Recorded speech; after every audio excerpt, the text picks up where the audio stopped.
ಇತ್ತೀಚಿನ ದಿನಗಳಲ್ಲಿ ದರ್ಶನ್ ರವರು ಜೈಲಿನಿಂದ ಬಂದ ನಂತರ ಅವರು ಪತ್ನಿ ಜೊತೆ ತುಂಬ ಸಮಯವನ್ನು ಕಳೆಯುತ್ತಿದ್ದಾರೆ. ಹಾಗಾಗಿ ಇತ್ತೀಚಿನ ಶತ್ರುನಾಶ ಪೂಜೆಗಾಗಿ ಕೇರಳದಲ್ಲಿರುವ ಕೊಟ್ಟಿನೂರು ಮಹಾದೇವ ಟೆಂಪಲ್ಗೆ ಕೂಡ ಹೋಗಿದ್ದರು ಇತ್ತೀಚಿನ ದಿನಗಳಲ್ಲಿ.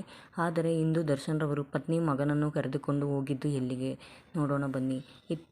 ದರ್ಶನ್ ರವರು ಆಗಾಗ ಪತ್ನಿಯ ಜೊತೆ ದೇವಾಲಯಗಳಿಗೆ ಇರುತ್ತಾರೆ ಹಾಗೂ ಅವರು ಇಂದು ಎಲ್ಲ ಕೆಲಸವನ್ನು ಮುಗಿಸಿಕೊಂಡು ಅವರು ಹೊರದೇಶಕ್ಕೆ ಹೊರಡುತ್ತಿದ್ದಾರೆ.